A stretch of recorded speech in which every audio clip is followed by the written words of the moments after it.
Hello हमारे प्यारे भाई बहनों, आशा करते हैं आप सब ठीक होंगे, मन लगा के अपने एग्ज़ाम की तैयारी कर रहे होंगे। तो चलिए हम स्टार्ट करते हैं।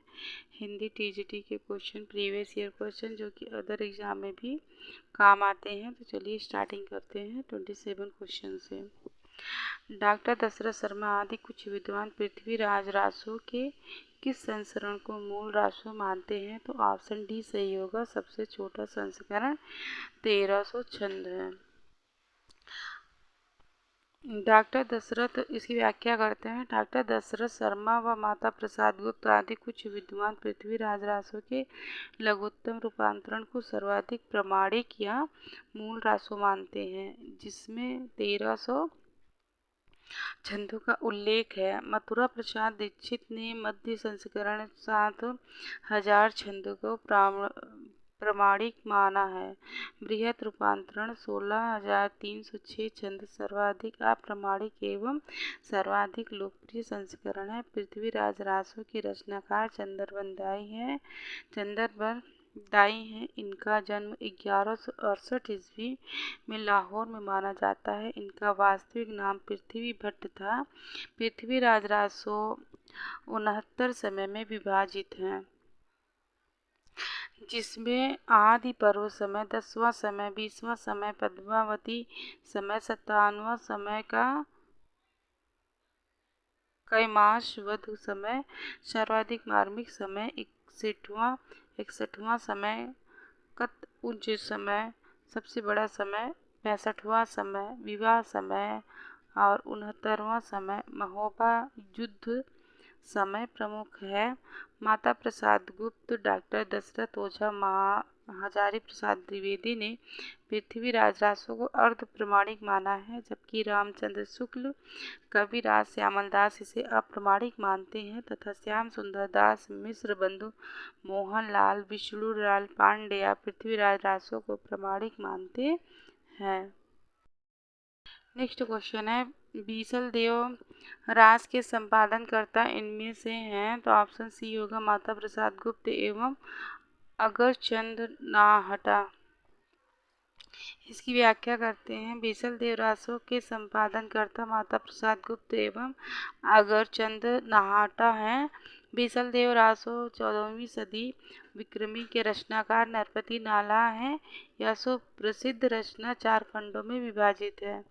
प्रथम खंड में मालवा नरेश भोज परमार की पुत्री राजमती से सांभर नरेश बीसल देव विग्रहराज के विवाह का वर्णन है। द्वितीय खंड बीसल देव के राजमती से रूठकर उड़ीसा चले जाने से संबंधित है और तृतीय खंड में राजमती का विरह वर्णन है और चतुर्थ खंड में भोजराज द्वारा पुत्री राजमती का वापस ले आना तथा बीसल देव के द्वारा राजमती को चित्तौड़ वापस लाने का वर्णन है।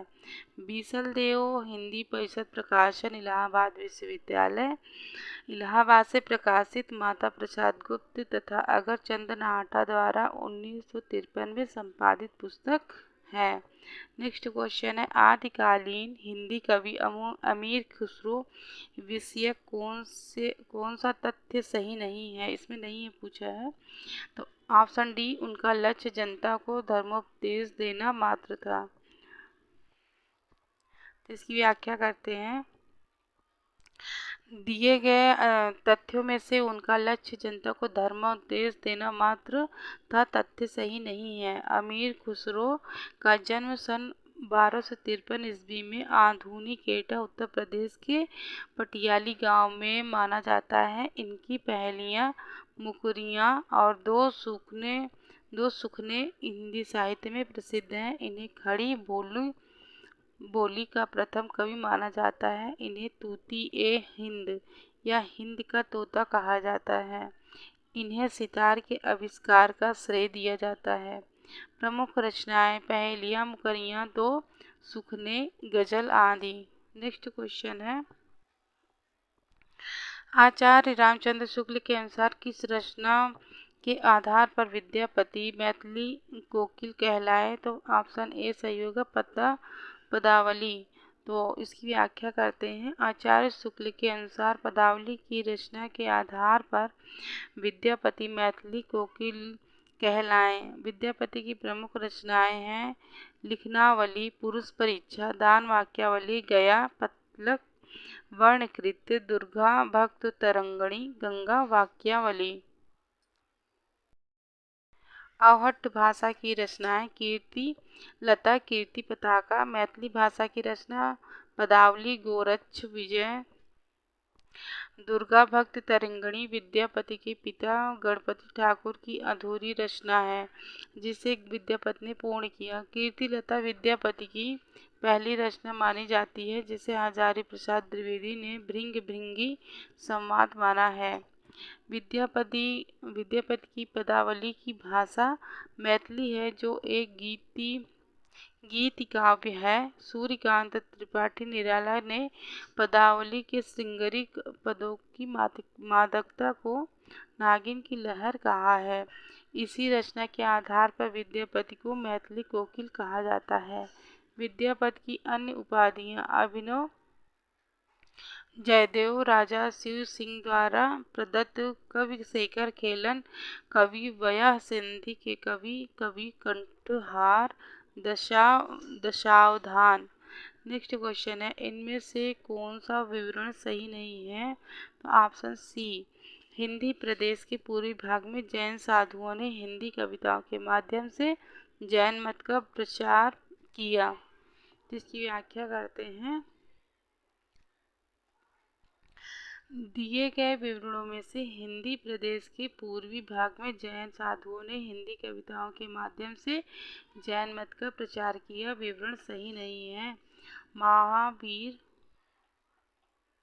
महावीर स्वामी द्वारा जैन धर्म का प्रचार भारत में तीव्रता से हुआ। आरंभ में इस धर्म का प्रचार बिहार, तिरहुत और अवध के प्रांतों तक ही सीमित था। मगध में 12 वर्षों की लंबी अवधि तक भीषण अकाल की स्थिति के कारण सहस्त्रों जैनी सब परिवार प्रसिद्ध जैन साधु भद्रबाहु के साथ मैसूर राज्य में श्रवण बेलगोवा नामक स्थान पर चले गए। यहीं से यह धर्म दक्षिण भारत में फैल गया। कुषाण काल में मथुरा जैन धर्म का केंद्र बना और यहीं से यह मत धीरे धीरे गुजरात, कठियावाड़ में प्रसारित हुआ। और उड़ीसा के राजा खारवेल जैन धर्म के अनुयायी थे। इनके प्रयास से जैन धर्म का अद्भुत उत्थान हुआ। नेक्स्ट क्वेश्चन है, अपभ्रंश के कवियों को विस्मरण करना हमारे लिए हानि की वस्तुएं हैं।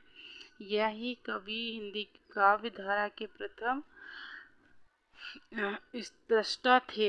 यह कथन किसका है? राहुल संकृत्यायन का। ऑप्शन ही सही था। इसकी व्याख्या करते हैं,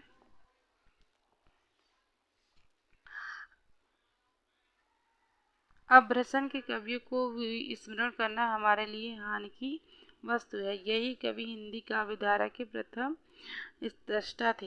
यह कथन राहुल संकृत्यायन का है। आचार्य शुक्ल ने पुरानी हिंदी को प्राकृताभास हिंदी या अपभ्रंश कहा है। राहुल संकृत्यायन ने हिंदी का प्रथम कवि सिद्ध सरहप्पा को माना है। नेक्स्ट क्वेश्चन है, इस पुस्तक की भाषा को कवि ने स्वयं अवहट्ट कहा था। इसमें बीच बीच में मैथिली भाषा के प्रयोग आ गए हैं। भाषा के अध्ययन की दृष्टि से इस पुस्तक का महत्व है ही। आचार्य हजारी प्रसाद द्विवेदी का यह कथन है, किस कृति के संदर्भ में है? तो कीर्ति लता। ऑप्शन सी सही होगा। तो इसकी व्याख्या करते हैं, आचार्य हजारी प्रसाद द्विवेदी का उपयुक्त कथन कीर्तिलता के संदर्भ में है। कीर्तिलता विद्यापति की ऐतिहासिक रचना है। कीर्तिलता को विद्यापति ने कहानी कहा है। कीर्तिलता और कीर्ति पताका इनकी अवहट्ट रचनाएं हैं जिनमें इनके आश्रयदाता कीर्ति सिंह एवं शिव सिंह की वीरता और उदारता का वर्णन है। विद्यापति 1350 से 1450 ईस्वी की प्रमुख रचनाएं भू परिक्रमा,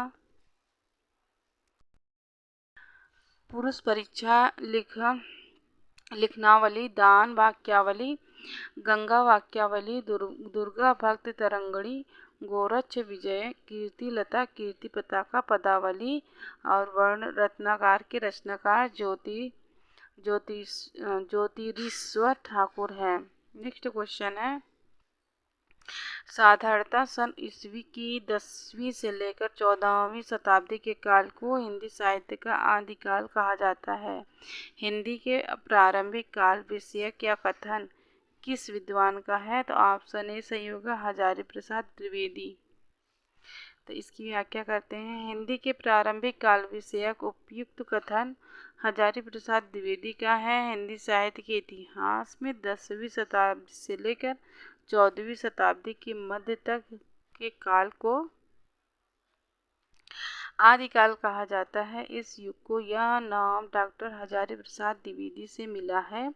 रामचंद्र शुक्ल ने आदिकाल को वीर गाथा काल तथा डॉक्टर रामकुमार वर्मा ने चारण काल की संज्ञा दी है। डॉक्टर नरेंद्र के अनुसार वास्तव में आदिकाल ही ऐसा नाम है जिसे